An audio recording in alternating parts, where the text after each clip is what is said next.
G'day folks and welcome to the Vookcast, Australia's Nintendo podcast. My name's Oliver Brandt and with me this week is Michael Goncalves. Hey Sam. And Luke Henderson. Hello there. We've got a great episode lined up for you this week, all about some upcoming Mario games, a brand new Mario movie, and the impending shutdown of the 3DS and Wii U servers. But first, let's talk about F-Zero. So, F-Zero Maximum Velocity is now out on the Nintendo Switch Online service as another addition to the Game Boy Advance library, which brings the GBA library up to a whopping 14 games. Just incredible numbers there. So it is also the last announced Nintendo Switch Online retro game, with no other games known across any platform on Nintendo Switch Online. So yeah, Maximum Velocity, quite a fun F-Zero game. It's not the F-Zero game that everybody wants, which is a new one, or even just like GX. Or, yeah, it's like GX remastered or something.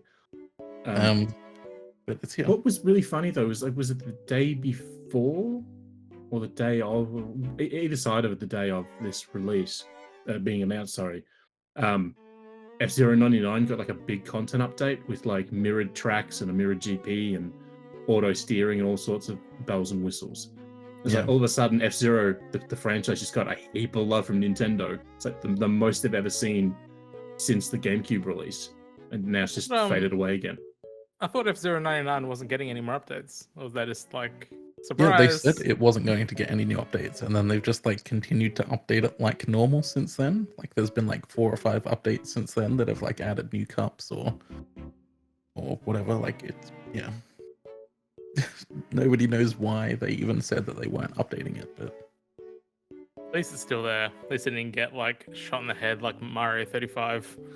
So Pac-Man 99 as well. Yeah, I mean that one deserved to get shot in the head, but yeah. But yeah, I mean, like, I think the GBA library in particular is like very lacking right now, because like I grew up with the GBA and like even as a child I had more than 14 games, and none of the games that I had are even on the service. So I mean, Golden Sun, that's now on there, but other than that, not much. Give me some Tony Hawk Pro Skater 2. That game was sick on Game Boy. Yeah. Although that would be owned by Microsoft now, wouldn't it? It would be. Yeah, because it's Activision. Because it's licensed with all the music and stuff. Yeah. And they because they now own Vicarious Visions again, or Blizzard Albany, there's technically nothing stopping them. Yeah. Hey, so they could go to oh god, what's its name? The studio that made Mario Kart with the actual go-kart, Valen. They're in a bit of financial strife at the moment, so they could go to them and say, "Hey, do you want to remaster the Tony Hawk series for us again?" Because a lot of the folks that started that up left Vicarious Visions, so there's some stuff they could do. I mean, if we're talking about Activision stuff, Activision was actually like a really large supporter of the GBA. Yeah, there were a lot of Activision games, and like even like in flagship series that Activision owns, like maybe not Call of Duty, but you know, they had the Spyro Orange and Crash Purple, which had interesting connectivity with each other. And yeah, all sorts of strange things like that. I mean, it would be nice to get Banjo on GBA as well. There's a lot of rare stuff on the GBA that. Yeah. You know, since Castlevania would be nice, but I mean, there's the Castlevania Advance Collection. That... Yeah, like it won't happen, but like all the Castlevanias were all. Is So... Fire Emblem on the service yet? There's a Fire Emblem on GBA. Yeah, sorry, is it on the service though? I just don't remember if they put it on there. Fire Emblem, the Blazing Blade, released on June 23rd, 2023. Okay. So, yeah. They did put it on there. Because I opened up my big list, because I've got stats. So the first GBA game released on February 8th, 2023. The last one just released a week ago on the 29th of March. That means the average amount of days between the first release and the last one has been 23 days. So on average, every 23 days we've received a new Game Boy Advance game, which when you look at it like that, isn't so bad. Any of the Pokemons for GBA? Yep. Yeah, I didn't think so. None I of mean, them Not are even wrong at the all. Mother 3 Nintendo. yeah, like not even the spin-offs have come to the Pokemon spin-offs have come to GBA either, because there were a lot of spin-offs in that era. Like we I had think the only one we've gotten is Pokemon trading card game on Game Boy. on Game Boy, yeah, and on N64 we have the stadiums and puzzle, whatever that was called, Panel to Pond And- Pokemon. There is a Castlevania Legends on Game Boy. Yeah, but it's so bad. I'm waiting for Castlevania 64 to be added. If they're going to give us all the Castlevanias and start with the shit ones, that has to be up there as a new title. It always surprised me how much of a cult following Castlevania 64 has. There's a ton of people that love it. It's really weird. In any case, they could have put, Advance Wars on there, 1 and 2. Well, the other one's been out for a year in 2 weeks or 3 weeks. So maybe they'll celebrate by putting out the games people wanted. Maybe they'll release it in Japan, because it still has not released in Japan. Which is hilarious. But yeah, there's a lot of GBA games that I think would be interesting. As I said, like there's Pokemon spin-offs, like Pokemon Pinball, Ruby and Sapphire, that was very good. The Mystery Dungeon series got a start on the GBA. So It did, yeah, with Red Rescue Team. And there was even, I think, there was a game that was like Dash, whichever one came before Dash. Because Dash was a DS game, but there was a GBA game before that. I can't remember the name of it. Or maybe I'm just like imagining things altogether. I mean, that's possible. WarioWare Twist is not on there, is it? Nope. That'd be so cool. Because you can actually use the tilt stuff in either the And Pro the emulator Controller. has the tilt stuff in there. That's what Yeah, I we mean. know from Like, Kirby Tilt and Tumble that it's one of those games that people have trouble playing because it uses specialized hardware, and you could actually do it reasonably well with Switch. And I think the only game from memory that wouldn't work on the Switch GBA app would be Boktai. Because Yeah. their whole shtick was playing outside in the sun. But I mean, and that's a Hideo WarioWare, Kojima game, so that should be like worshipped by everyone because they love his games. I mean, WarioWare Twisted is also one of, I think, 3 games that has Rumble as well. The other one I know of being Drill Dozer. Didn't Pokemon Pinball, or was that the GBA, the Game Boy one had Rumble? I think the Game Boy one did. I don't think the GBA one did. I know on Game Boy, Star Wars Episode 1 Racer had Rumble. Yeah, like why not Drill Dozer? Drill Dozer was a great game. Is that a Bandai product or is that Nintendo? That was made by Game Freak. Oh, sorry, I'm thinking Dig Dug. Not me. I mean, Dig Dug, yeah, put that on there too. Basically, there's a lot they could bring over. There is, yeah. And yeah, we've only got 14 of them, and no more announced games. So Across the 6 platforms, there are now 233 games on Switch. yeah, and I think like for how much you pay for that, like it's kind of worth it.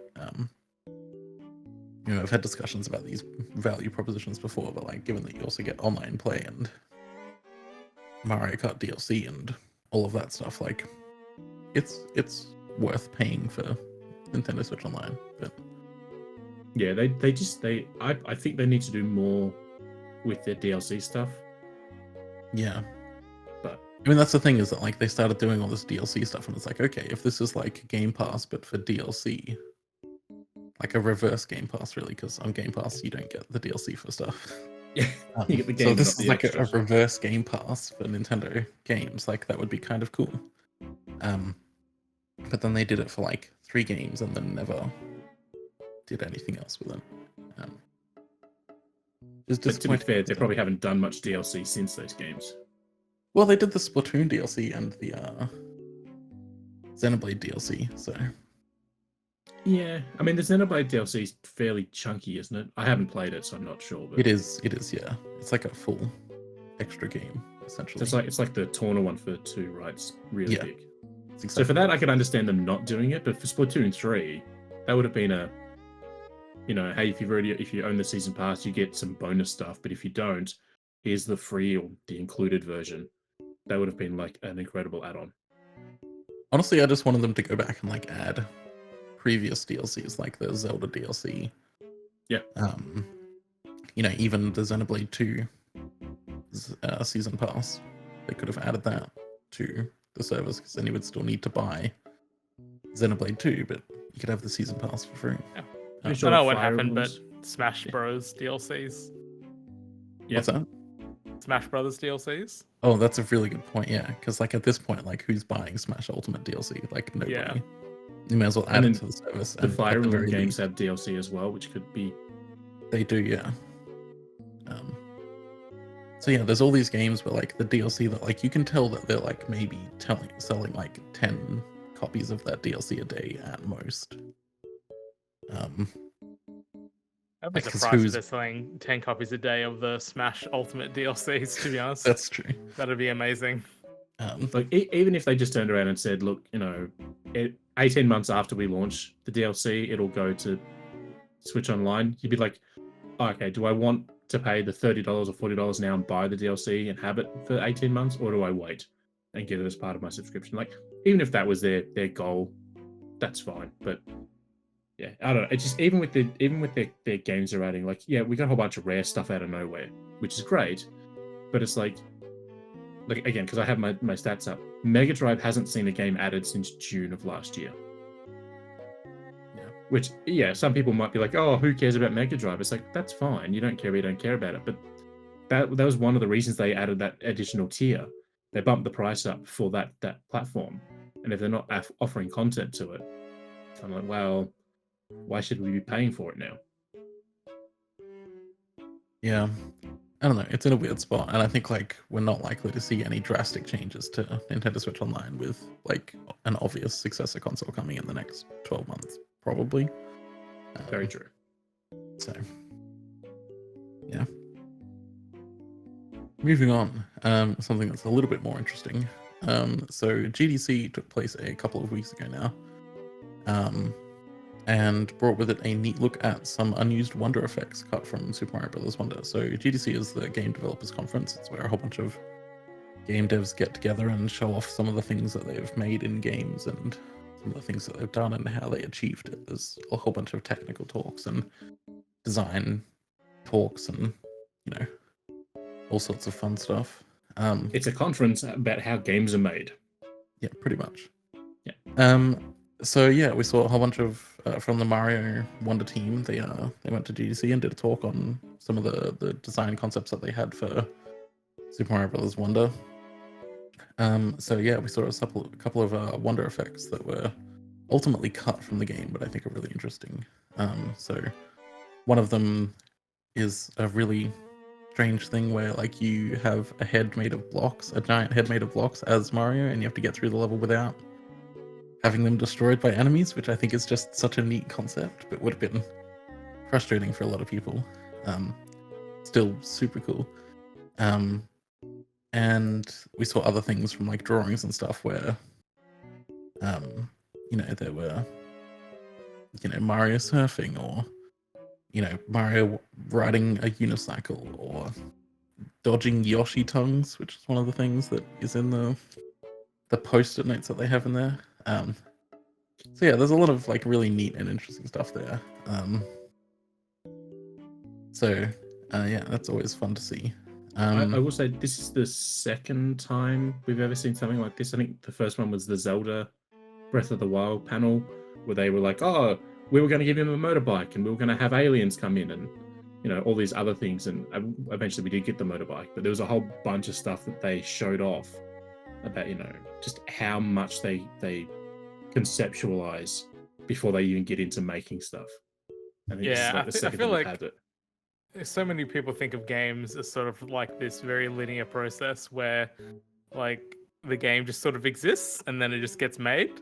But like there's so much of this crazy prototyping of just insane ideas of stuff that they can or can't do. And it's really interesting to see it all. There's that one thing with the New Super Mario Brothers U on the Wii U. It was that one with the double cherry. That came because of a glitch. So somebody was programming something or something and messed up a value, and all of a sudden there were two Marios being controlled.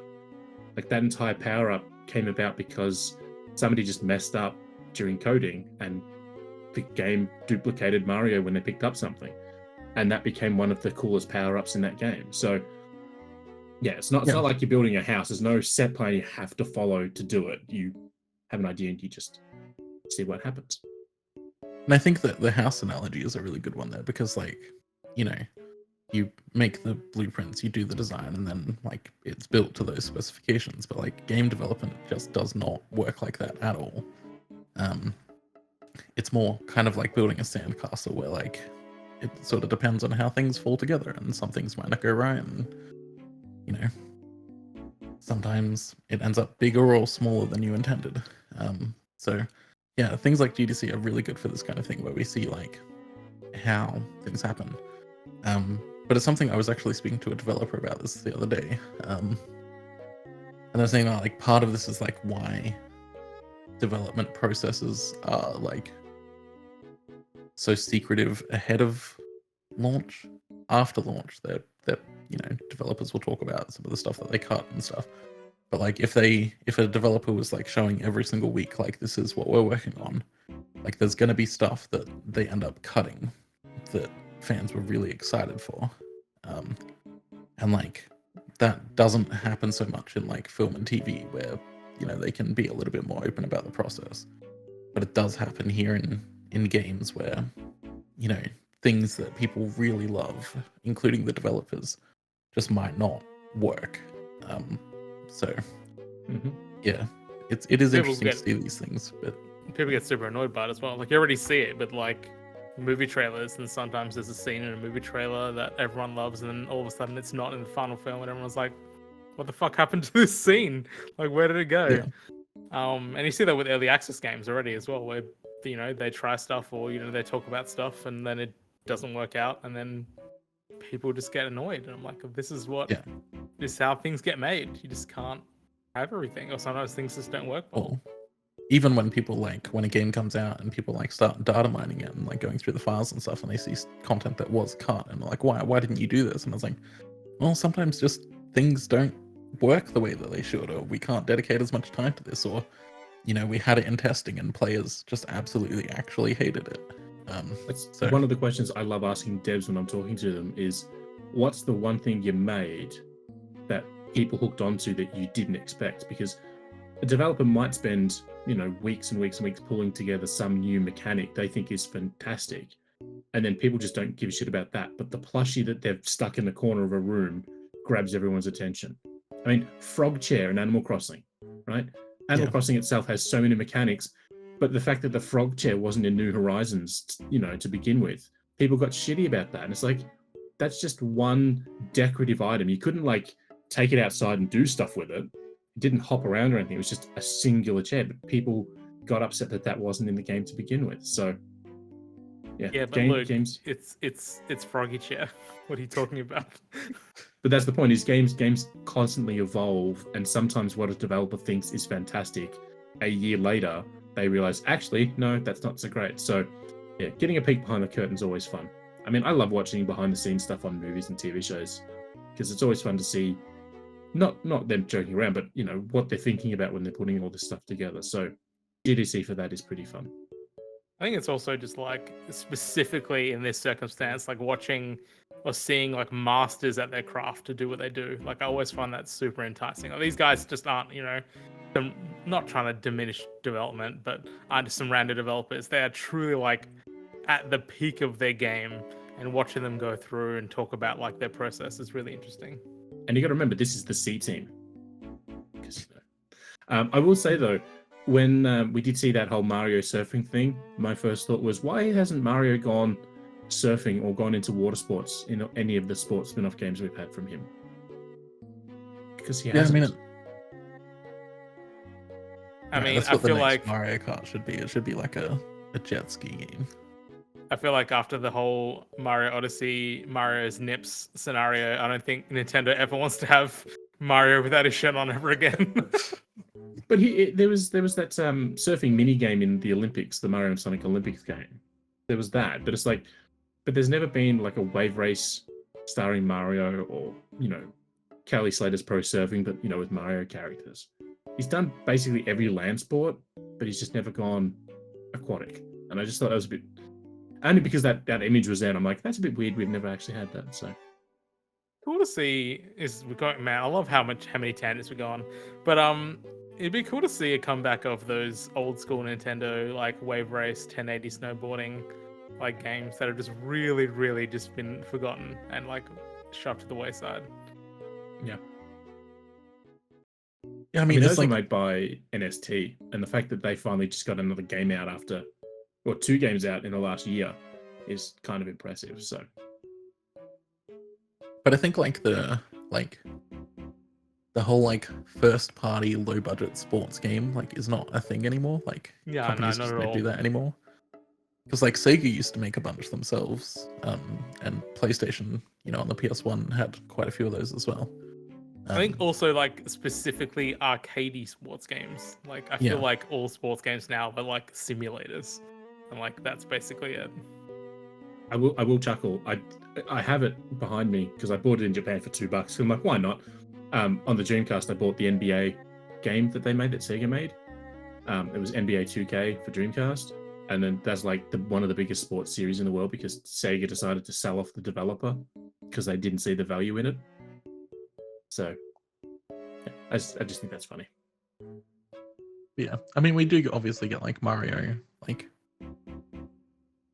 Mario Soccer and tennis and stuff, but like those are like really safe bets, right? Like it's not a huge, like, you can guarantee that a soccer game is probably going to sell fairly well. You can guarantee that a tennis game is probably going to sell fairly well.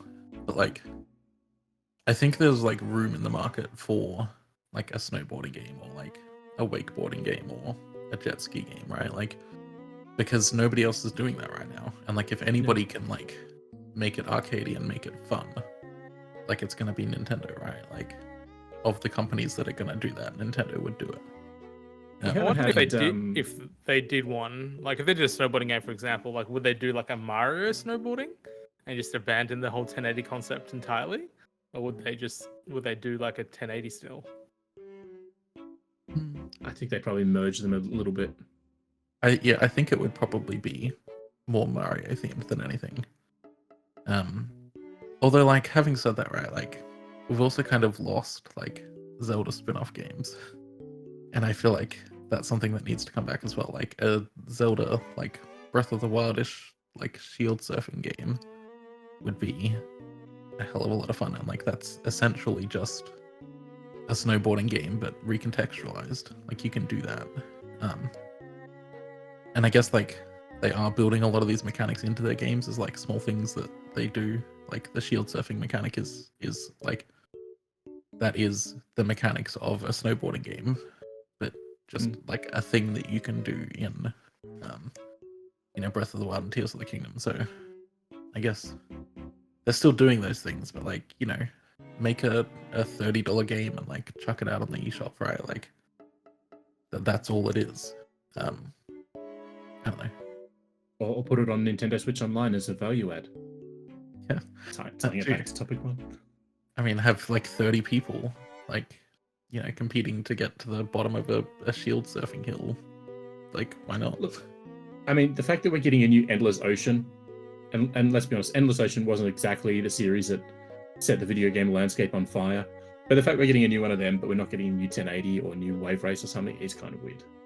When you say that, but looking at the reaction from the new Endless Ocean game, you would think that it was. Oh, I'm not saying people don't love it. I'm just saying in terms of the other thing too that I want to bring up is the Mario sports games. We did get a baseball game on the GameCube, and that was when Nintendo owned a baseball team. They obviously don't own it anymore. They sold their part off. And and then Square Enix did the basketball game, the 3-on-3 on DS or 3DS, whichever one it was. And then there was the 3DS one that had a whole bunch of different sports in it because they were selling sports mix. those cards there. So they have tried a few over the years, but they just seem to be less eager to put time and effort into these smaller scope sports titles than I would like them to be. And I would argue that was like probably one of the biggest things like lost from the transition from like separate handheld and console development teams into one unified sort of unit, where like we don't get those smaller, like, because the 3DS had like a bunch of weird experimental games, and like we do get those occasionally on Switch now, but it's including not... like the I don't want to call it sideline, but like the sideline Zelda games. Like we just have this mainline Zelda, and that's it. And sad. Like we haven't gotten a new top-down Zelda game. Like this is the first generation basically since the Super Nintendo, well, since the NES, I guess, since that we haven't gotten a new top-down Zelda game, and that kind of sucks. I mean, we have Cadence of Hyrule, which is close enough, but it's not quite the same. I mean, I'd put in Minish Cap and the Oracle games into that top-down bucket, but... Well, yeah, but what I'm saying is that, like, we haven't gotten a new one, right? Like... A new one. A new one. The last like, one was, not counting the remake of Link's Awakening, but the last one was A Link Between Worlds on 3DS. Yeah. Mm-hmm. And then we had someone like DS as well in, I mean, yes, you could argue that, what do you call it? The... Phantom Hourglass and Spirit Tracks. Phantom Hourglass, like they were top-down-ish. And then before that we had the GBA, which is Minish Cap, and before that Game Boy. But like we just don't get top-down Zeldas now. Like that's just a thing that's kind of they sort of got shoved onto the handhelds. Consoles got the 3Ds, handhelds got the 2Ds. And it's sort of the way it was for the longest time. So, I don't know. I mean, hey, maybe Grezzo has been working on a new top-down 2D Zelda. But I don't know, they have to be working on something because they've been very, very quiet for a long time now. They have been. So, they did like what? Unlike Goodfield. Miitopia. Miitopia. I mean, Goodfield did Princess Peach Showtime, not Super Princess Peach. That's a very different game. Yeah, but that's what I'm saying. Like they were really quiet, and then they put out last year the Goemon spiritual successor, and everyone was like, "Oh, that's their game." And you know, who knew they were just in the background? They also had a Peach game in development. Like, such a weird little thing for them to be responsible for. If anyone was going to do it, I wouldn't have thought Goodfield. But you know, who knows? Anyway, we've gone off on a wild tangent because that started about Super Mario Brothers Wonder. All right, so we've got a couple of announcements out of Mario Day. So on Mario Day, which is March 10, which is definitely recently and not a month ago at the time of recording, Nintendo... Literally, we recorded our last show on Mario Day. This happened like 8 hours after we finished recording because Nintendo of America did it. Yeah. So yeah, Nintendo announced a release date for Paper Mario: The Thousand Year Door. So it's coming out on May 23rd, 2024. They didn't really give us any new information about the remake, although we've seen some scenes from the game sort of here and there on socials since then. Like the opening cutscene and just a couple of screenshots and stuff. I've spoken about this in the past, but like I don't think this should exist. Like I'm excited for all of the Thousand Year Door fans.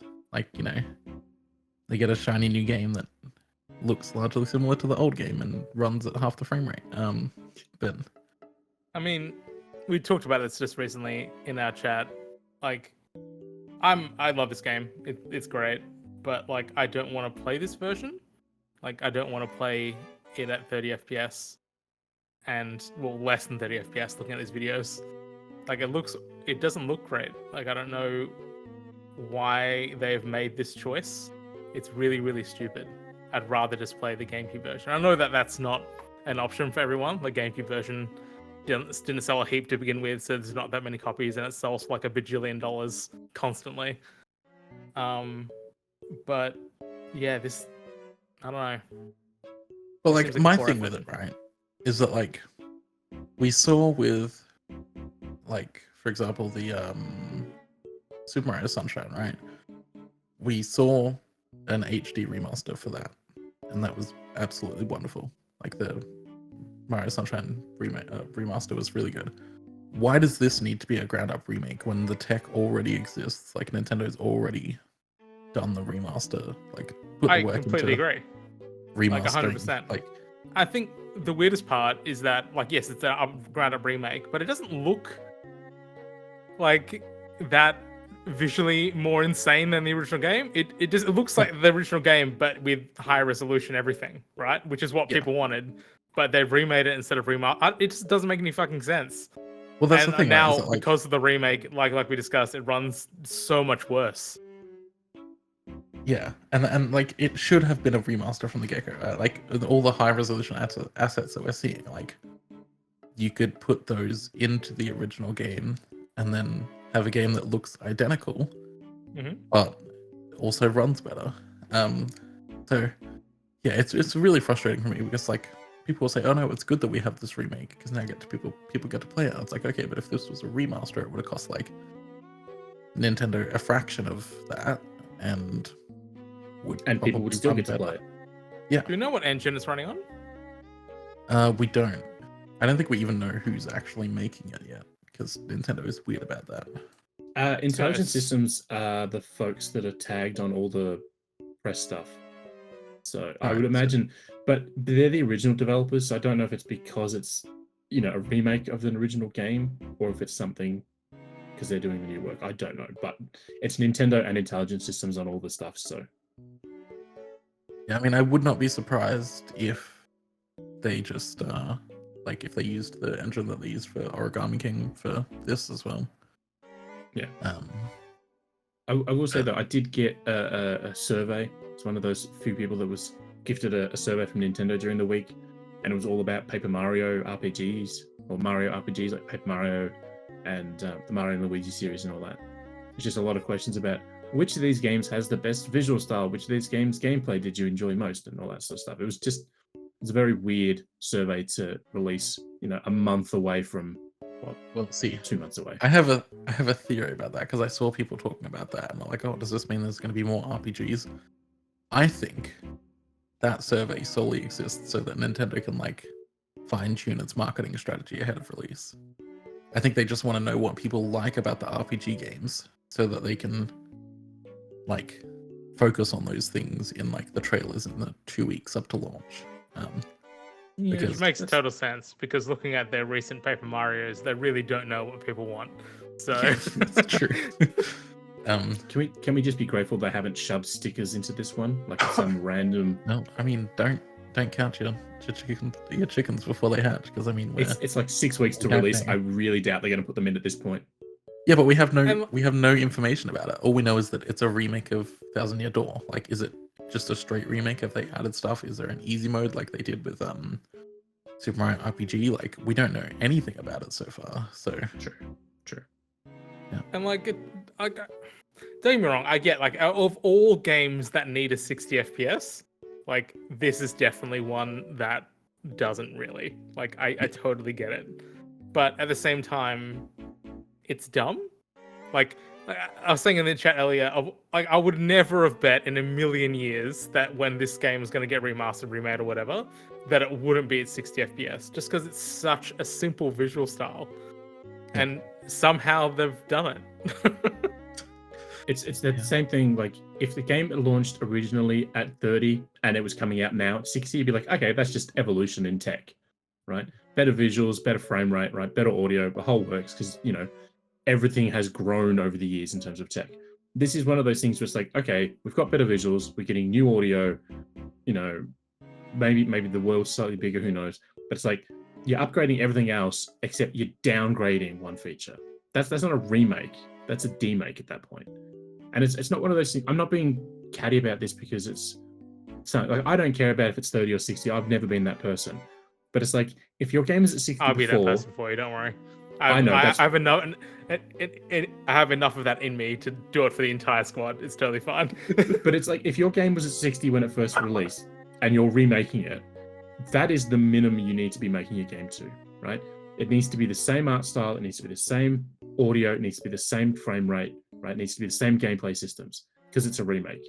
If this was a reimagining, like they're taking that same story and reimagining it to the modern day, then sure, they can do whatever they want. But this is a remake. Even a remaster would still be stuck at 60. So there's no remaster or remake. There's no way they can justify 30 frames because that's taking away what something was already there. And that is where I'm having issues.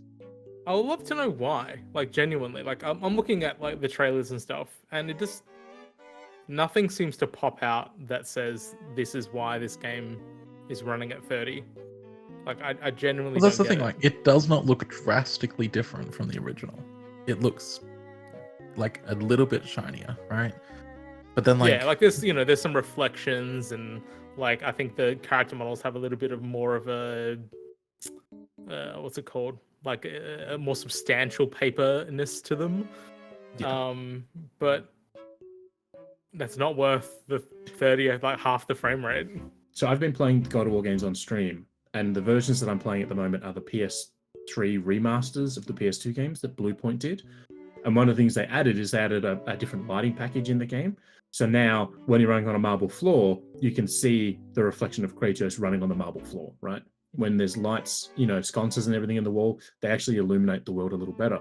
And I keep pointing that because every time I see it, I'm like, you got to remember, this is a PS2 game. PS2 games weren't known for having natural, realistic lighting situations. So every time I see it, it's like they've taken the original game and they've just added to it. So it's still the same art design because, Greek mythology has a very distinctive, feel to it.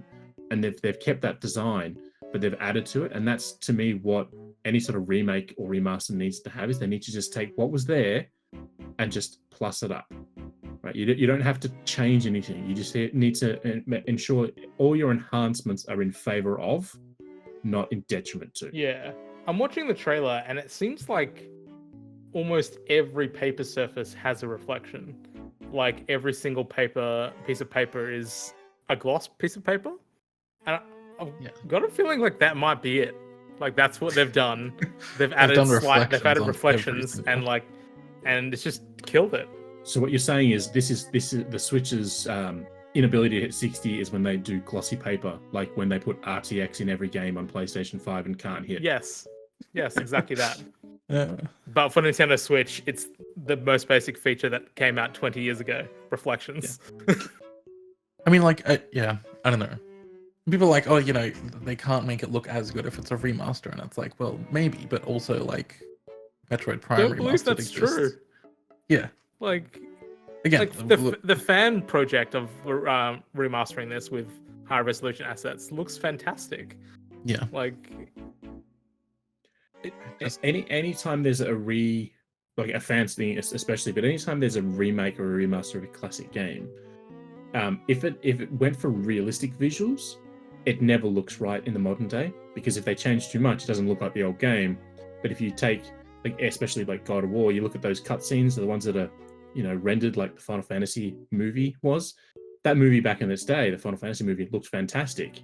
You watch it today and you can see the limitations of what they were forced into using. Same with Toy Story. Look at Toy Story 1 to Toy Story 4. The characters are the same characters, but the detail is so bigger now that they don't look the same. So anytime there's a remaster or remake of a game that doesn't have a unique style, it's a fine line to go with. But this game has an art style that was set in stone on the 64 and was only marginally refined in all the games since then. It doesn't need to be fancy because its art style is so iconic. It doesn't need anything to make it look better because it already looks fantastic. Yeah. I mean, that's what I keep saying, right? So like swap out the things so there's like no aliasing on the assets, right? And then just like chuck a widescreen. I mean, it might be one of those GameCube games that already had widescreen support, but if not, chuck a widescreen hack in there, call it a day. No. Yeah. And I don't want to like be down about it, right? Because like I know a lot of people love Thousand Year Door and they're gonna like love the shit out of this remake, and there's gonna be a lot of people who have heard about Thousand Year Door from various sources and people like hyping it up, and this will be their first chance to actually play it. So I'm excited for those people. I just wish that the resources had been put, like, I would rather have two nice looking and nice performing remasters than one ground up remake that has major compromises. I would take a remaster of the 64 and the GameCube game over the remake of this game, hands down. I will play devil's advocate on this and to say Nintendo have been known to release trailers that don't show the game in the best light in its first or second debut or showings, and then eventually we get a trailer that does look good. It's possible that's the situation here. Is the in development build 100% not possible. That is the situation here. I again just playing devil's advocate. I don't think it is, but Nintendo have surprised us before with games that have looked chunky at release and then looked fantastic. Sorry, chunky at debut, looks great at release. Could happen here. They might, get a stable frame rate, because that's definitely not what they've shown at all. But I don't think it's going to be 30 to 60. It'll maybe just be a stable 30. But even then, that's a big question mark for me right now. Yeah, I mean, we'll have to see how it is when it actually comes out. But yeah, I don't know. I just think a remaster would have been the better choice, and it's a little bit disappointing to me that they've gone with the ground up remake and not just a remaster. Because I mean, segueing into our next topic, there is another remaster coming out. Just a month later, in Luigi's Mansion 2 HD. So that was also announced on Mario Day. That's coming out on June 27, 2024, and it's just Luigi's Mansion 2, but in HD. And it looks fine. I don't think it looks amazing. It doesn't look as good as Luigi's Mansion 3, but that's a high bar, honestly. Yeah, Luigi's Mansion 3 was... I remember that was the first game. Yes, it is only at 30, but I remember getting it and I'm like, damn, this game looks gorgeous though. They really nailed it. Yeah. And that's that's next level games, right? And they are they will make the most out of any hardware, basically. They're really, really good at that. Obviously, again, only 30 FPS, but I don't think it takes away from the experience at all. This one was 30 FPS when it launched, so yeah, if it's still 30 FPS, it's still the same game. And obviously, I'm just watching just the video, but it does look like it's running at a native res, a 1080p, yeah. And possibly with some AA. It's obviously really hard to tell with a video, but it looks quite good. Yeah, I mean, it does look good. And the screenshots that they've provided for it are slightly better than the initial trailer that they showed. They've done some nice things with lighting where it looks just a little bit better, and some of the textures aren't quite as fuzzy and gross. So yeah, I mean, this is it's not a major overhaul. It's a nice subtle remaster where a lot of what they've done is just up-resing it to 1080p and tweaking some of the textures, and it looks honestly great. I think the models have definitely been I think they brought in some of the definitely added more Luigi's Mansion 3 models. I will say though too, this is one of those games that had such a stylized look initially that it just sort of works across both things. I will say too, the fact that we're not getting a remake of Luigi's Mansion 1 or even just a generic port across is kind of annoying. To have 2 and 3 on the Switch and not 1, and 1 obviously being a GameCube, they could just throw it in that fancy little emulator that Nerd made for them. See, here's the thing, right? Is that they remade Luigi's Mansion 1 using the engine for Luigi's Mansion 2 on the 3DS. Yeah. In the dying days of the 3DS. So which is one of those weird decisions that Nintendo love. It's all there, right? All of the stuff that they need to put Luigi's Mansion 1 on the Switch is there. And then maybe they're just waiting to see, maybe in September or October we'll get that as well. But yeah, it's I would love to see them just do it through the same thing they did for Sunshine. That alone would just be fine for me. Just to have it on Switch. Nothing fancy, no major changes, just bring it across. I'm still amazed that we didn't get more 3DS ports slash like remasters on Switch. To be honest, Maybe we will for Switch 2. Maybe that's why the launch was Maybe. delayed. yeah, that'll definitely be the reason why. Alrighty. We will actually talk more about 3DS a little bit later. But first, a new Super Mario Brothers movie was kind of announced-ish. So we know that the next Super Mario Brothers animated movie from Illumination is coming on April 3rd, 2026. So the film is currently in the pre-animation stage, so planning and pre-production and stuff. And it's pretty much the same creative staff as the first film that will be heading up this film.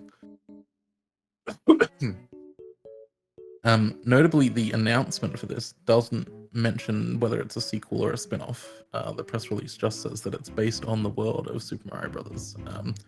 So there's been a lot of, suggestions that this could be like a Yoshi's Island kind of game, because we saw Yoshi at the end of the first movie. So like having a flashback and being like, hey, maybe it's going to be like Yoshi. Spider-Man, the third Tom Holland Spider-Man, and we're going to get Bob Hoskins Mario come in, and then the anime from the 80s Mario come in, and the TV show if they Mario get Bob come in. Hoskins to come back in, that'd be a miracle. Well, the other one, I can't think of his name. I think it's Lou something. He also John passed away recently. Leguizamo. No. Oh, wait, the what? one that did Mario in the TV show, the Super Mario Brothers show. Oh, yeah, cool. I don't know, just because they're like, it's like, okay, it's a sequel. We know it's a sequel, but they just don't want to call it the Super Mario Brothers movie 2. That's the reason why they're not saying sequel. So, well, the other thing, right, is that it might not necessarily be a sequel, because it could be about the Kongs before, before we see them in Super Mario Brothers movie.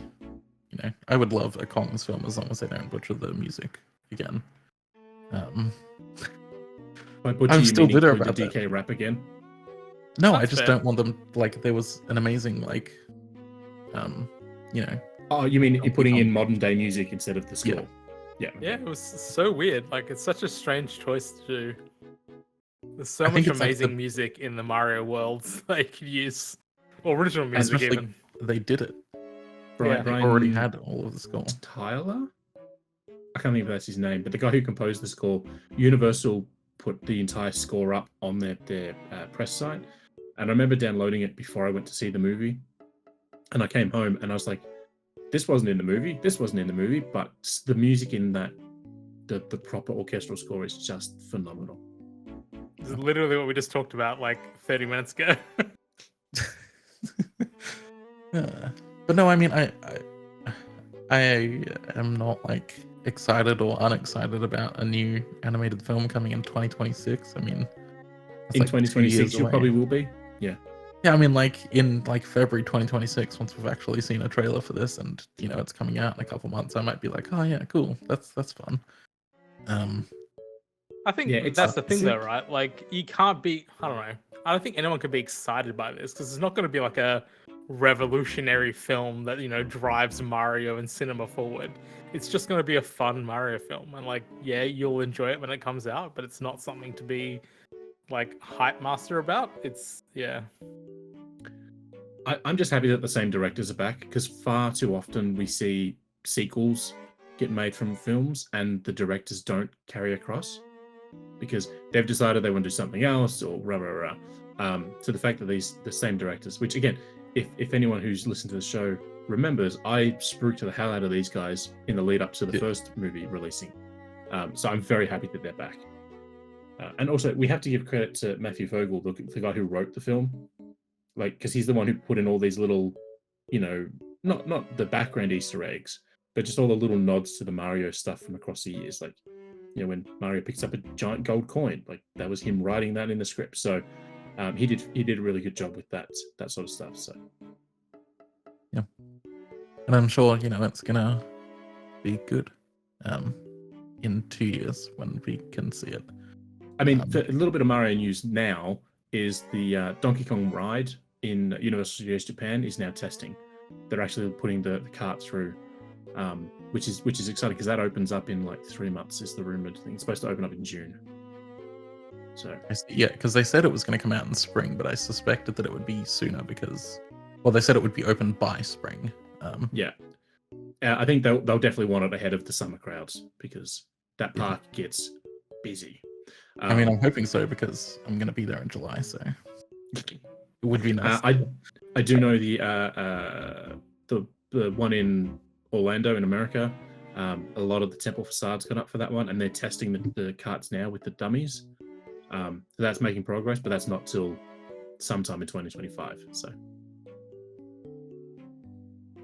in any case, yeah, in 2 years' time, let's talk about the new Mario Illumination movie that we've just all seen. And of course, we'll have to talk about the random casting of Hollywood star X that we've never considered at all for a role, but they'll have shoved in there, and we were like, oh, Jesus Christ. It'd be like Dwayne The Rock Johnson in like the role of Yoshi or something. It's just going to be the weirdest thing ever. Yoshi's definitely going to be played by Morgan Freeman. I would watch that. But yeah, so let's move on to our feature discussion. Hold on, let me just check. One day 13 hours. Yeah, 30 minutes and 41 seconds, as per the countdown on the Vook's website. Although realistically, by the time you're hearing or watching this, it will have happened already. The 3DS and Wii U servers will be shut down. So what that means is that there's going to be no online play for any 3DS or Wii U games except for ones that had their own bespoke online system. So some third-party games will work, but most of them some won't. Pokemon stuff on 3DS will still work. Yeah, so the Pokemon Bank and Pokemon Transporter will still work as well if you have them downloaded already.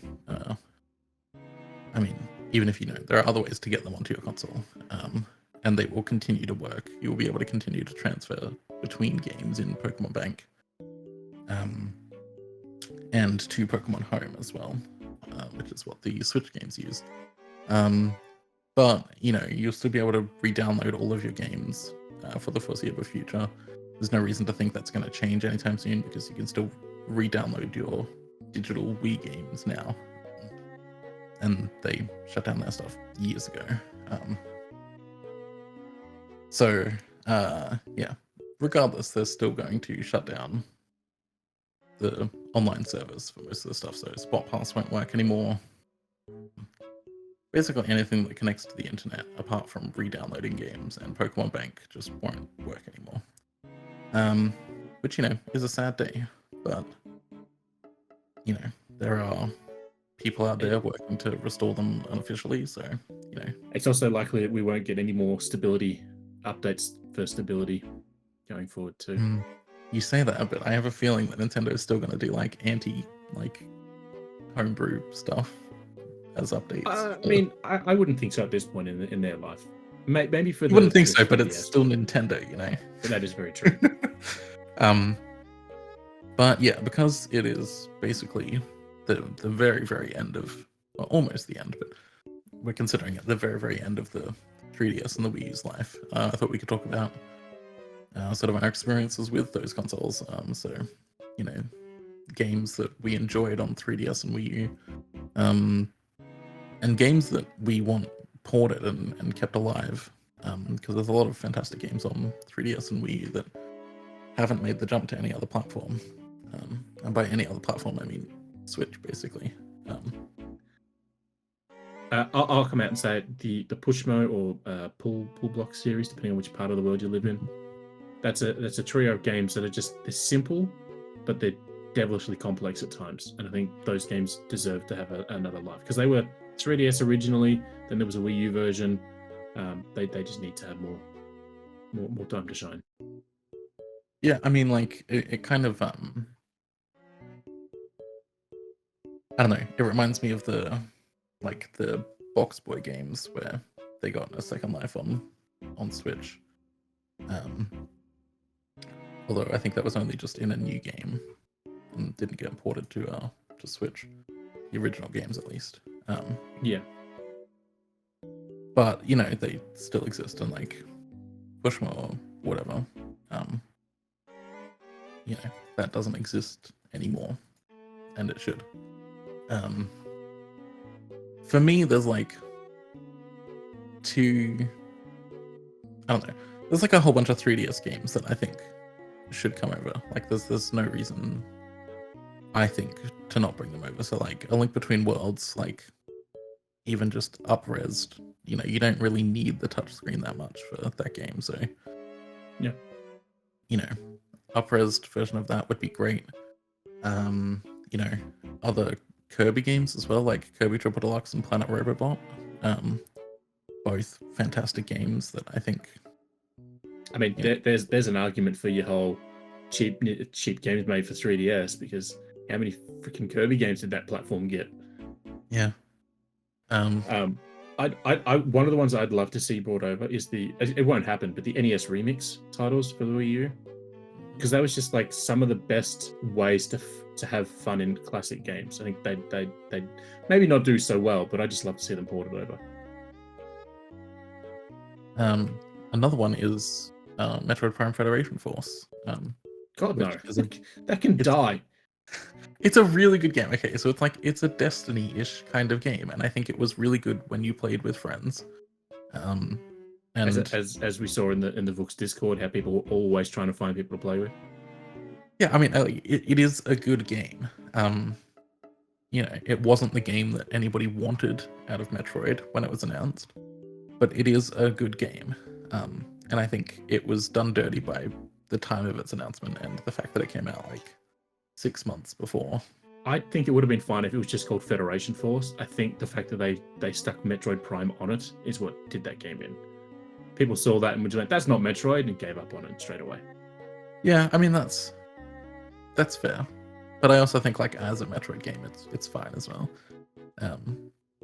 But at the time, it was like, you know, if Federation Force was announced now, after we've had like Prime Remastered and, you know, Metroid Dread and Samus Returns, and like the series is very alive and very healthy, then like people would not have been so frustrated with it. But then, you know, there's stuff on the Wii U as well, like Xenoblade Chronicles X, that is still there, and would be nice to bring over. And that actually does have online features too that are just going to be gone now. There's, you know, Michael's forever suggestion of the Yep.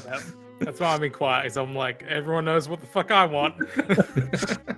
Yeah, so Wind Waker HD.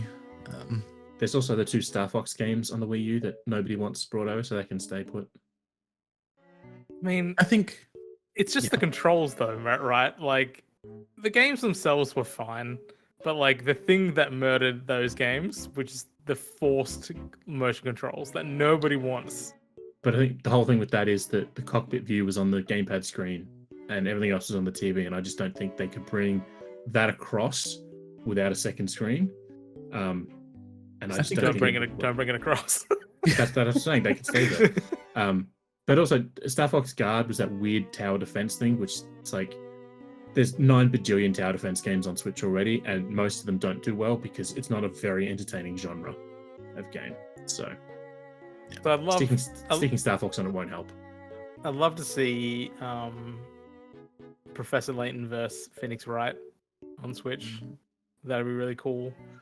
And just as a general side note, I'd love to see a Professor Layton collection with all the Professor Layton games, because those games are just incredible and just lost to time for the most part. Or just give me also just a new Professor Layton game, which is coming, but like give it to me now. Well, that's the thing, right? Is that like we know that the next Professor Layton game probably isn't going to be until at least the end of 2025. In the meantime, you know, we've got a whole bunch of Professor Layton games that you could be putting on the Switch while we wait. But I mean, I actually I pulled a list together and I was talking it over with Vook about it, about you know, the games that haven't come from Wii U to Switch yet, and what ones we'd like to see like for a feature. And we decided against it in the end because a lot of the games are like the Zelda games, like we want them and we don't know why they're not coming, or they're too complex, like Nintendo Land or Star Fox Zero. And I'll be honest, Nintendo Land, half of that stuff doesn't appeal to me. Like the shuriken throwing minigame thing, not that fun. But the Donkey Kong one, we had to tilt the gamepad to roll the cart back and forth, like that was fun. The Zelda, crossbow sword fighting thing was kind of fun. So I've just pulled up a quick list here, and there's Kirby and the Rainbow Curse, which is a follow-up to Kirby and the Rainbow Paintbrush. I can die, honestly. Like I could take that or leave it. I don't think that was. I think the first one was on the DS was the better one, but like that game wouldn't work if you docked it. It would have to be a handheld only game, which again goes against the whole ethos of what the Switch is. But like I know people don't like it, but Animal Crossing Amiibo Festival, like that's a pretty straight, easy one to port, especially with the cards that are Nintendo love to reprint pretty consistently. So that's one they could pump out without too much hassle. I have to say, as far as Wii U is concerned, like a lot of them have been done. Like they've done a quite a large amount of Wii U ports. By obviously the Zelda, which is inexplicable at this point. But I mean, for me, the biggest one from Wii U is Yoshi's Woolly World, which is my favorite Yoshi game, and just for some reason hasn't been ported over. I think that's an absolute tragedy because, like, it's not like I would love to have Kirby's Epic Yarn ported over as well, but like, there's issues with that, and that they have to remake all of the assets. Well, that was the one that made Woolly World good. They got all the kinks worked out. That wasn't a yarn joke, but they got all that stuff worked out in Epic Yarn, and Yoshi's Woolly World was like, we learned everything we needed to know. Here's now the better version. So yeah, I don't want them to go backwards. But like they ported both Epic Yarn and Woolly World to the 3DS, and they were both really, really good ports. But like they both happened after the Switch had already come out, and it was just like, I don't know why, right? Like I love Woolly World a lot, and I think it's significantly better than Yoshi's Crafted World, by a wide margin. So it not being there is kind of sad. I mean, there's obviously this game, but there's games like Paper Mario Ultra Smash, but it's like we already have a Mario Tennis game on Switch. I don't think we need to have that really crappy Wii U port brought across, because that was not a good game. Oh, okay, let me rephrase it. It wasn't a bad game, but it wasn't what people wanted, and they sort of fixed a lot of that with the Switch one. Looking at this list, somebody's gone, Zombie U could come across. It's like, no, Zombie U is the same problem that like Star Fox Zero has, and we already got a port of Zombie U on Xbox 360, and it just didn't work.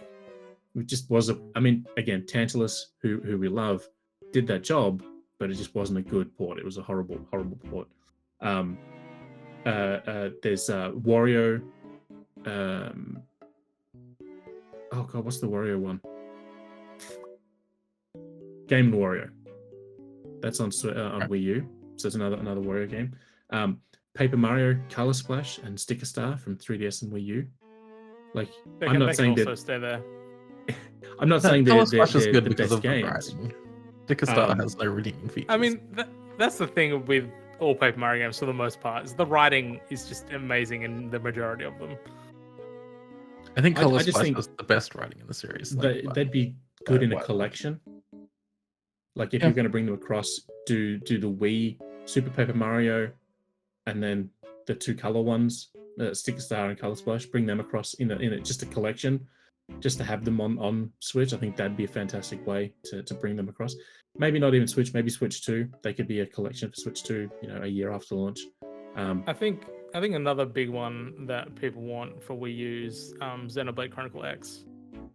Yeah. Which I think might happen, but I don't know. I think it could. I think it's less likely now that like Monolith have been like, oh yeah, we've got every single Xenoblade game on the Switch now. You can play the whole series, and it's like, do you? Amazing. But there's also oh god, it was just in my head. Dr. Luigi, which is the Dr. Mario game, but all the pills are L-shaped, because that was from the year of Luigi. Yeah, did new Super Mario Brother Super Luigi U ever make it? No, it's not part of any of the things, did it? Is it? That's like Um, squarely stuck on Wii U. No, I don't think it's recall. included in New It's Super Mario included in Brothers the new U Super Mario Deluxe. Brothers? I still don't remember. I'm pretty sure it is. Does New Super Mario Bros. U Deluxe have Luigi?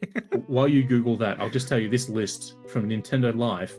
They've got, oh, we'd love to see Sonic and All Stars Racing transformed from Wii U brought across. I'm like, again, that one used some special stuff, right? That game on its own would be fine. But then in the same list, they've got Watch Dogs for Wii U and Deus Ex Human Revolution Director's Cut from the Wii U. And it's like, yeah, but those games were customized for the Wii U. If you brought them across it, and I can't see Ubisoft or I don't even know who owns Deus Ex these days. I think it's Embracer. I can't see them. It doing is in the Super Mario Bros. U Deluxe port. There you go. Yeah, okay. I thought so. Like I've never I opened that once, so some like smaller games that I think unfortunately probably would never happen at this point because Vanpool is gone. But Dylan's Rolling Western and Dead Heat Breakers were like interesting games that didn't really happen.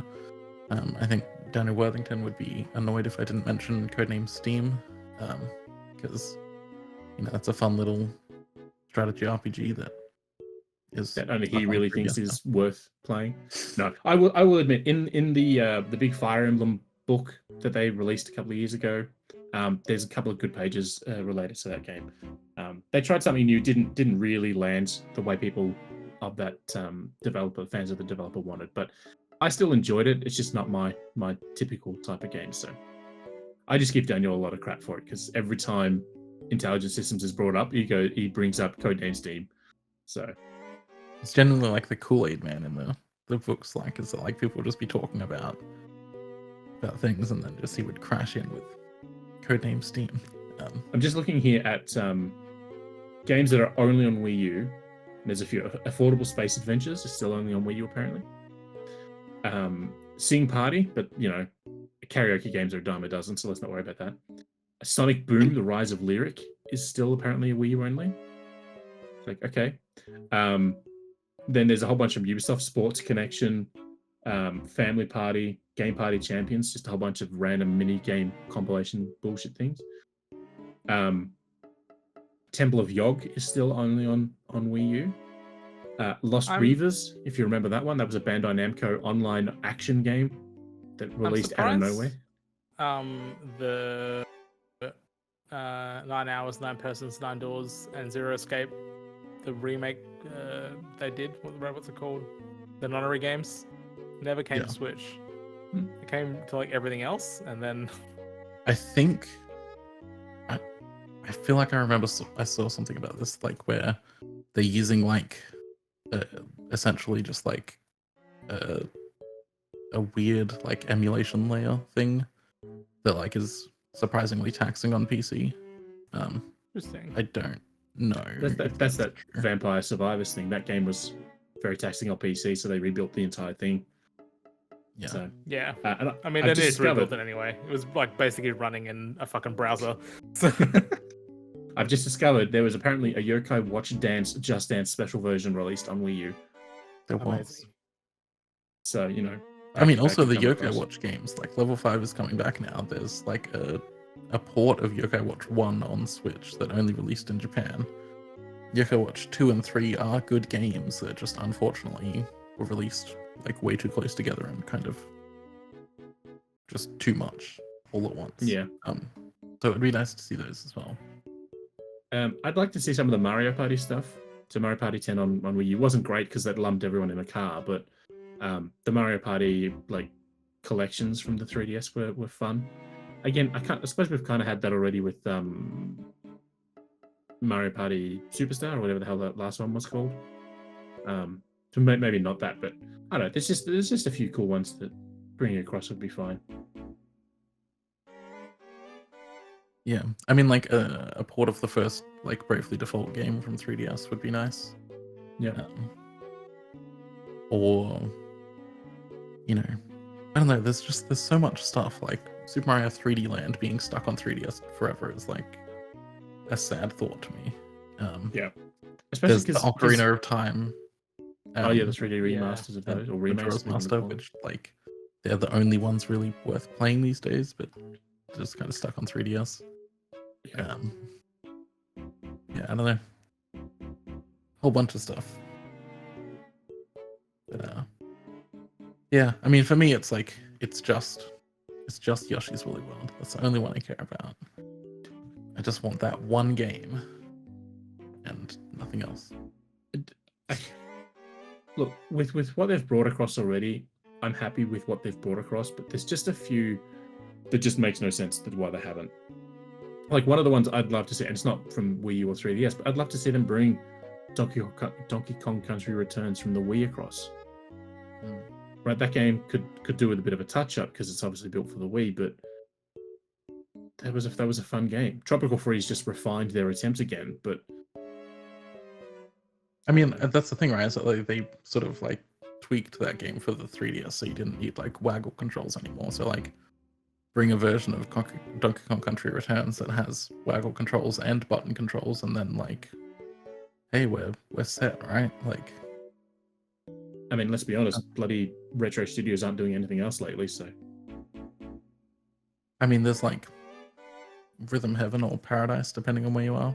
So Yeah, that's there's a like bunch of still those. stuck on previous consoles, right? Yeah, none of them. Oh no, they did use touch, didn't they? Yeah. The 3DS and DS ones used touch, and then the Yeah. Wii was motion control.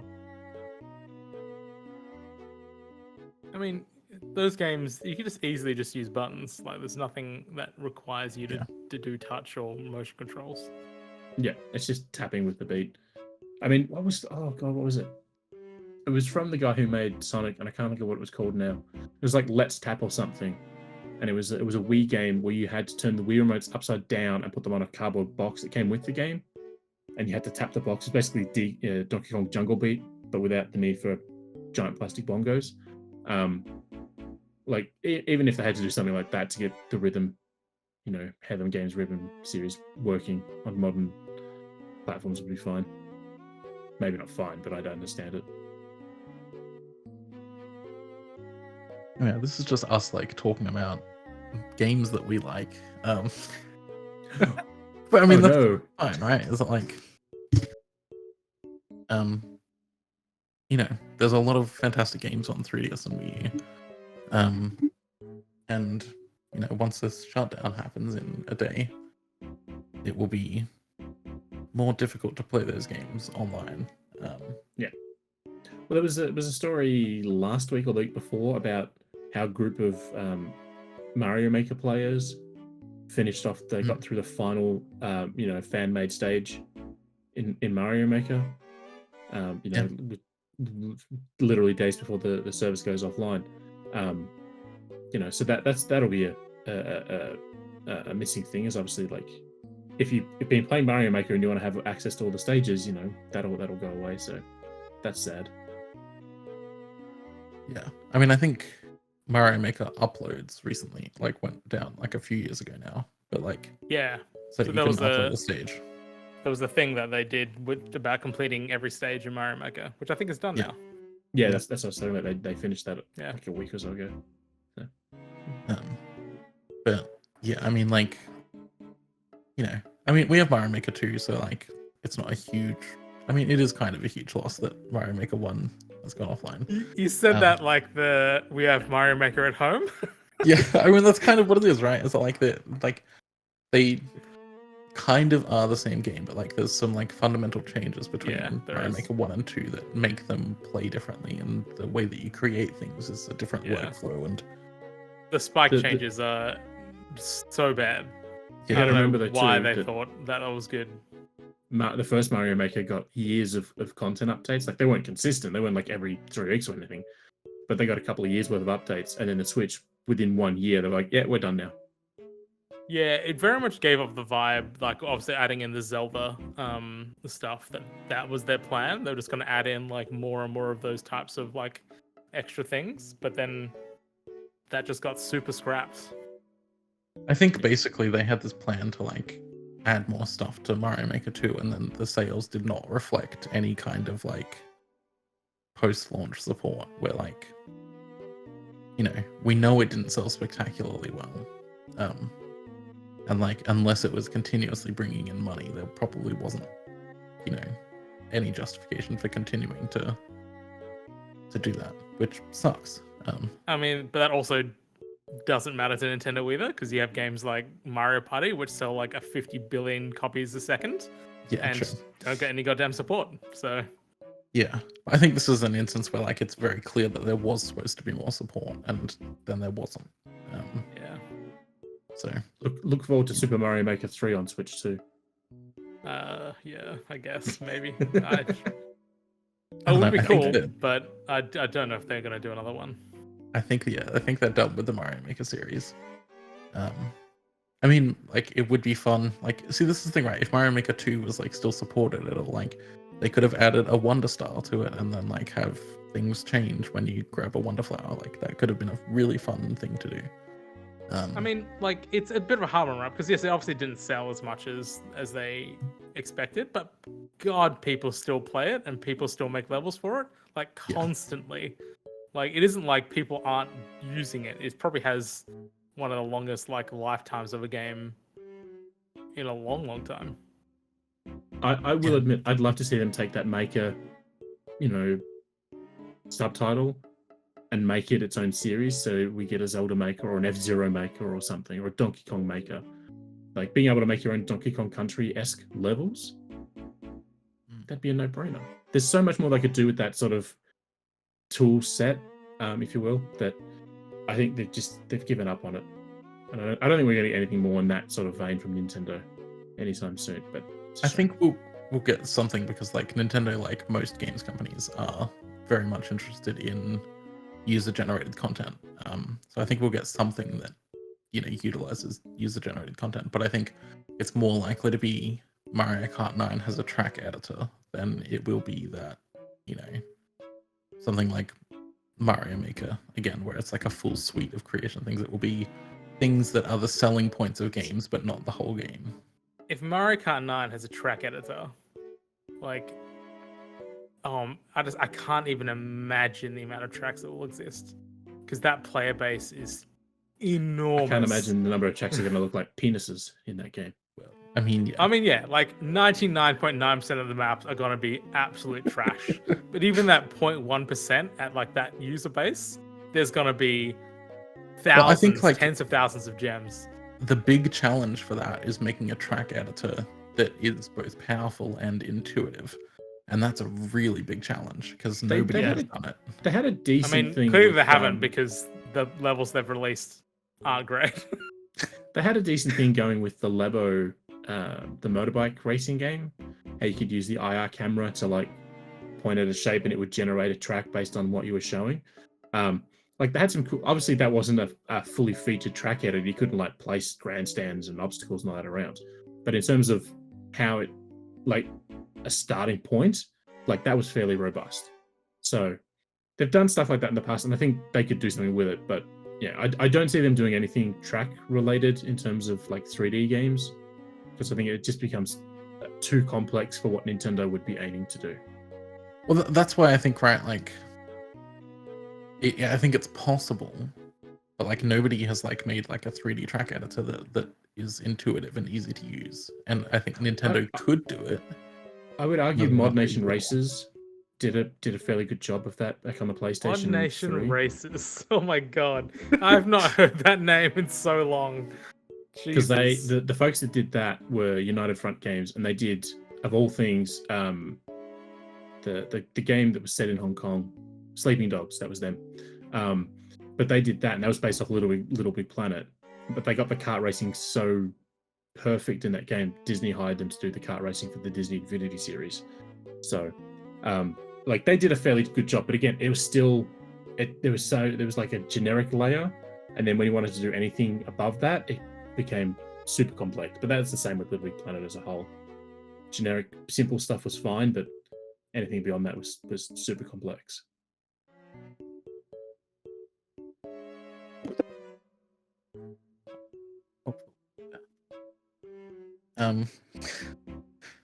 Anyway, that was the 3DS and Wii U discussion. just turned into talking about mod nation races. Oh. I mean, it wouldn't be a Vookcast if we didn't go wildly off topic. I mean, this is the Vookcast, Australia's tangent podcast. Mhm. But we should probably move on so we don't have a 3-hour-long episode that we can't upload and then it costs us money. Let's quickly talk about the games that we're playing. So I'll go first. Just to get it out of the way, I've been playing Yu-Gi-Oh! Rush Duel, Dawn of the Battle Royale. Super cheap on Switch recently, but I actually bought it a year ago. It's quite a fun little Yu-Gi-Oh! Game that uses a stripped-down version of the rule set that is a lot easier to wrap your head around than modern Yu-Gi-Oh! And something like Master Duel. Also been playing on PC Mini Shoot Adventures, which sounds like a bit of a generic title, but it's basically like a top-down Zelda game, but a twin-stick shooter with bullet hell bosses. It's got some light Metroidvania elements. It's a really neat game. And I've also been playing Botany Manor on the Switch, which is basically a puzzle game where you go around trying to figure out how to make particular seeds for plants bloom. So some of them will be this one, you need to make the seed crack and start, becoming a seedling by heating it up, and then in order for it to actually grow, you need to figure out what environment it comes from and make smoke from the wood from that environment. So it's got point and click adventure logic in a really fun way. So yeah, Botany Manor, check it out. I think it comes out on the 10th, which is probably about when this episode will come out. So yeah, also runs fine on Switch. So yeah. Michael, you've still been playing Hell games. Yep, Hell-based games. So still playing Hell Let Loose, the World War II game. Literally playing it last night for 6 hours, so good times. Helldivers 2 still, and I played through all of Portal 1 RTX, which was really, really nice. The game is goddamn beautiful. So nice. Everything that NVIDIA is doing to give that game a cheeky upgrade has been working really, really well. Yeah, and that's basically test bed for their platform to add RTX to older games, right? Yeah, it uses whatever that text called. I can't remember. Yeah, something silly. Well, they released that Tekken beta form for modders, and they've been using Elder Scrolls 3 Morrowind to show it off how it works. So, but yeah, this is great. Everything looks incredible. It has it's been updated with all the latest features. So it's got DLSS 3.5. So it's got ray reconstruction and frame generation, and yeah, they've just nailed it. It looks and runs really well. Yeah. Luke, tell us about the games that you've been playing. I've been playing the God of War games. I finished off Ghost of Sparta, which is the PSP title, which is the one that introduced and then killed off his brother. Because Kratos had a brother that, and I say it when I'm playing it, but anytime there's a prequel to anything, you can't do a story in a prequel because it doesn't matter. The moment you put a character in that we don't see again, that's not in the original game, it's cool. Star Wars does it with Ahsoka Tano, right? She was in the Clone Wars. It's cool. So obviously she dies at the end of this, right?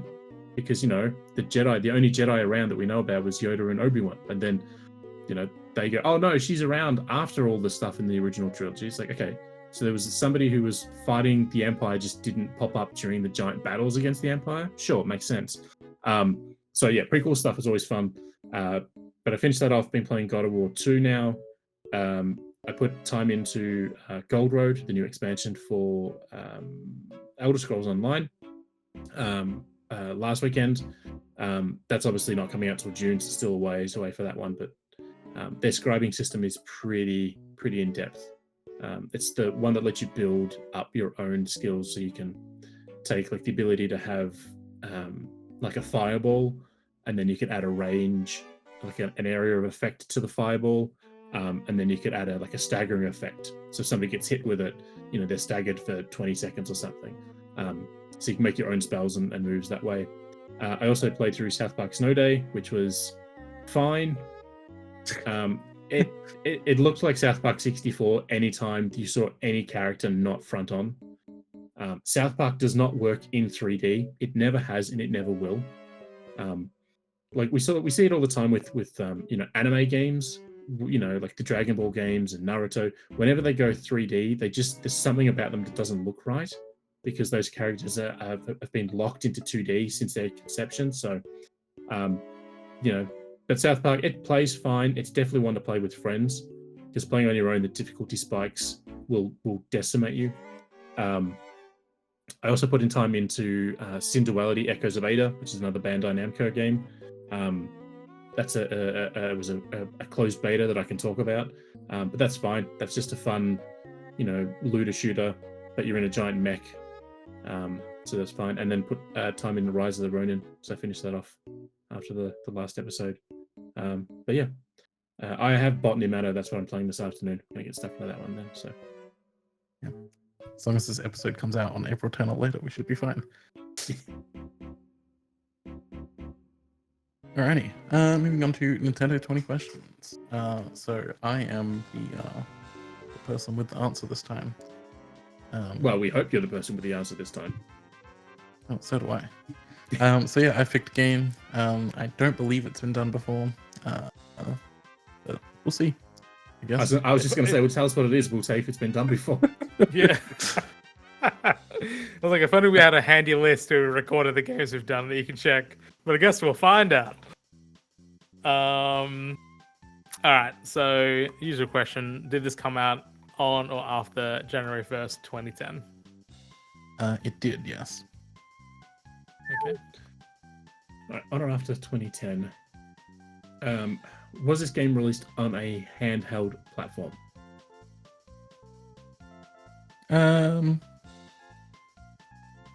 No. Yes. Is it no or yes? Oh my god! How is question 2 already controversial? You can play this game handheld. Yes, you can play this game handheld. That's all right. I'm gonna be real with you. Like Angela's not here. You get a hint. It's on Switch. Like, let's be real. Okay. I can't answer that question because it's All both. right, cool. Okay, I think we established plenty of times at this point that we count the Switch as a home console. Yeah, but like it's also a handheld platform, so Yeah, it is, but it's Either not, way, it's not, it's it's on not Switch. exclusively that. So Yeah. Either way, it's on Switch. Easy. More that's easy. our It's about hint. 4 trillion games. Oh man. Was this game developed in Japan? I don't believe so. No. I would be surprised if it was developed in Japan. But no, it's not developed in Japan. okay.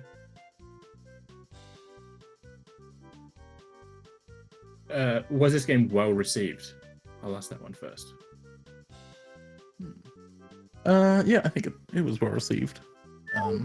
In general.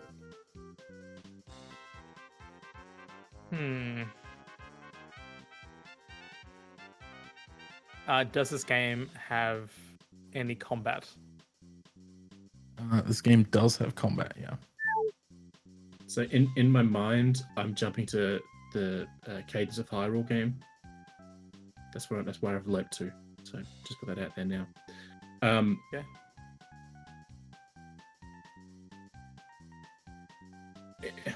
Was this game released as a downloadable title first? Yes, it was released as a downloadable title first. So that knocks out pretty much anything. God, that probably knocks out a huge amount of games.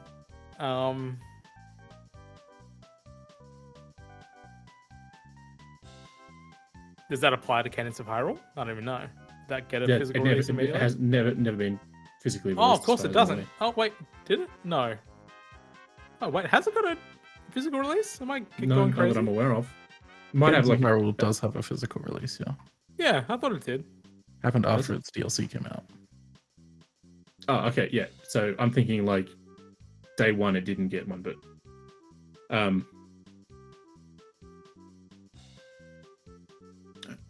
does this game feature recognizable Nintendo characters? No, it does not. Alright, well there goes Cadence of Okay. Hyrule.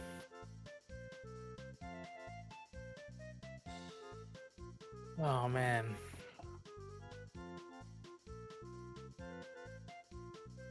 So downloadable game that has combat that wasn't made in Japan.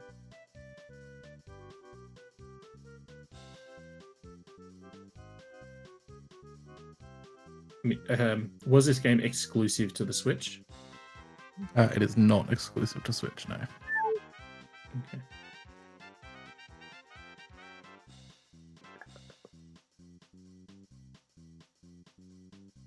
Trying to think of a genre. Would you define this game as an action adventure game? No, I wouldn't say it's an action adventure game. Combat, but not an action adventure game. So it'd be like an RPG or like a puzzle game that has some combat in it. First person shooter? Yeah. Would this game be considered an RPG? This game would not be considered an RPG. Because I was thinking Elder Scrolls Blades. Because I'm mobile, but the only other platform was Switch. So, alright. Does this game take place from a first-person point of view? This game does take place in the first-person point of view. So that knocks out any isometric turn-based games or something like that. First person game.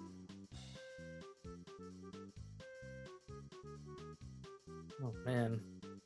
I'm not keeping track of how many you have. I assume Luke is. I am. That's 11 Okay. questions. Okay, It's cool. it's literally I was like, I'm certainly not. that side of the screen.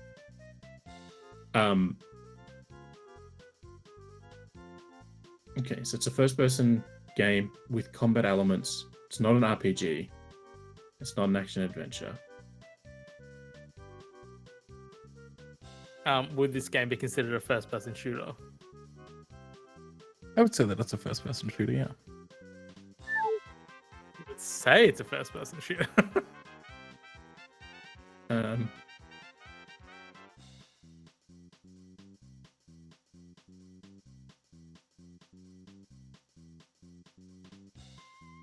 Because I'm just trying to think what games would be around that would be first person that were received well and were digital only at launch.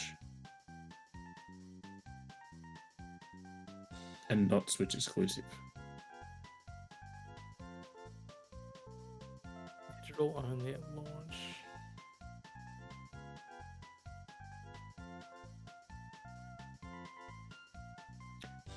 Was this game developed by a well-known developer? So it's not I like would say Joe's it was- Discount Chicken. And No, I they can think make it's it. a well-known developer, yeah. Okay. That sort of knocks out, a single game indie developer. Was this So it game could be- developed in? Oh, sorry, go. I was going to say, it could be something like Boomerang X from Devolver Digital. That's first person, not technically a shooter, but it's you throw a boomerang. There's some puzzle elements in it. It's digital only. It's PC, Switch. But that's just speculation. Was this game developed in Northern America? This game was developed in North America. Is it something like hella basic? Well, not basic, bitch, but like something that like's really like a Doom or a Overwatch? Well, because you asked if it was a first-person shooter, and he didn't say it was. He said, No, I said it was. No, a I said it was a first-person first-person shooter.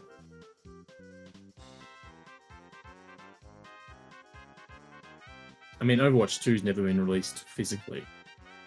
Yeah, that's what I mean. It's a big fuck you to me. I feel like this is just bully Michael. So Oh my definitely was made God. by a well-known developer. Developers. Which was the It wasn't it's Doom not any of obviously the Doom Dooms. obviously was, but I don't think the Doom ports were done by anyone They're done super by well Panic known, Button. right? Panic Button's kind of well known for Switch ports. They've done all the Bethesda stuff, except Skyrim. Does this game feature multiplayer? Hmm. This game does feature multiplayer, yeah. Well, there's not Boomerang Oh my X because that If doesn't this have is- multiplayer. If this is fucking Overwatch, I'm gonna quit the fucking podcast. Is this game from a series that Michael now despises? I can't answer that question. I don't know. I don't know what Michael despises. Well, then it's not Only he Overwatch can then. answer that question. I was like, yeah, it can't be Overwatch because you would definitely know that. Oh So it's a god. shooter with multiplayer made by a... Oh no. I can't... Does this game feature characters from multiple universes like Star Wars and Tomb Raider? No. Okay, well, it's not Fortnite then. No, I didn't think about Fortnite. Do any of the Borderlands games have multiplayer? Or it has They all co-op, do. right? Yeah. Well, so they don't have like multiplayer in the fact that we're fighting against each other, but they're all cooperative multiplayer.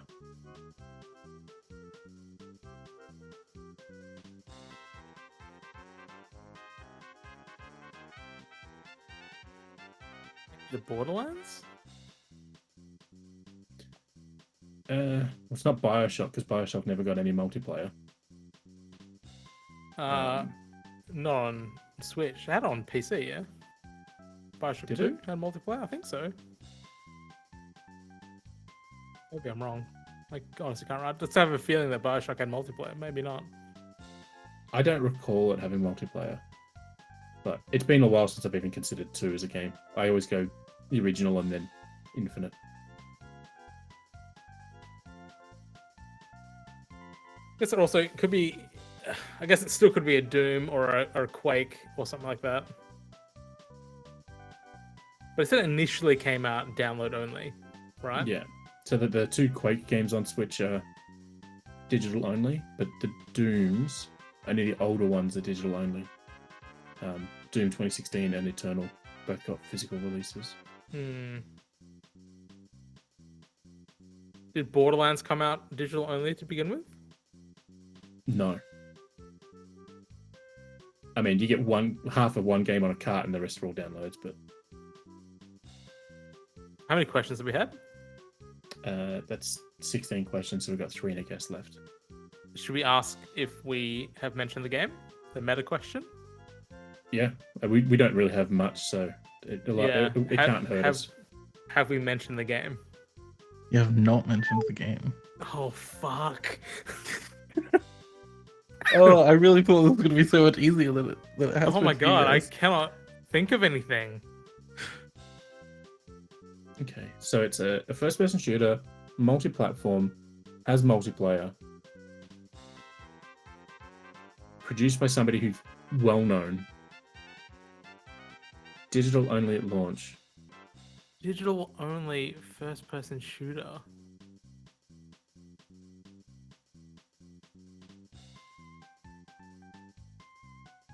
And it doesn't feature well-known Nintendo characters, so it knocks out Yeah. It's not a Metroid Doom Prime. game, and it's not Quake, and it's not Fortnite, and it's not Overwatch, and it's not Borderlands, because you mentioned all those freaking games.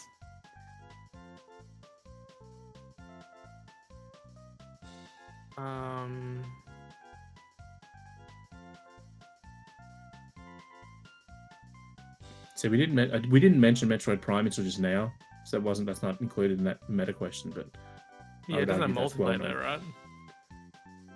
No. Was it 2 had multiplayer? 3. One of them had multiplayer.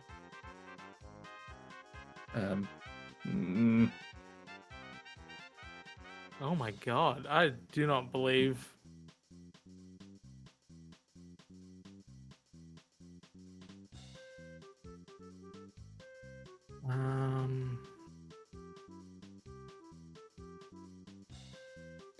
Because I'm running through my head about games that have come out, and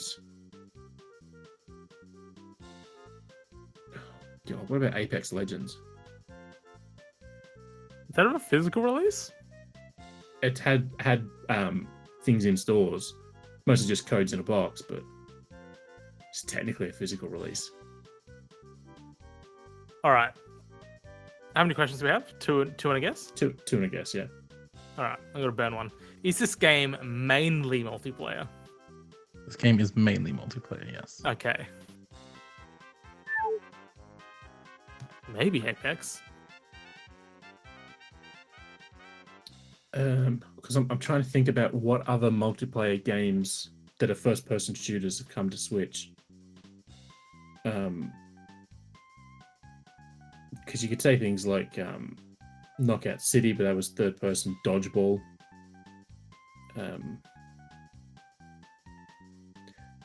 I kind of think it's Apex. I can't think of anything else that it could be. Apex is a good one. I didn't even think about Apex as existing. I know Dan played a ton of it on Switch. I don't know if he still does anymore. I know he played a lot of it on PS5. Because he didn't want to play it on Switch because he didn't want to lose all his progress. But one of the updates coming this year is that they're doing actual cross progression. So if you play on PC or Switch or PS5, it'll all transfer across. Is this game set within a universe that also features giant mech suits? It is set within a universe that also features giant mech suits. Well done. That's basically like the last like multiplayer shooter that we could possibly like think of. That isn't a Nintendo one, at least. Honestly, it's because I don't think of Apex on Switch. I know it's there. Yeah, but neither. When I think No. Apex, I think PC usually. So Yeah, like I think, is Apex even still big anymore? Like, do people play Apex? yeah, Like, people it's play Apex okay. a lot. I guess it has to be that, right?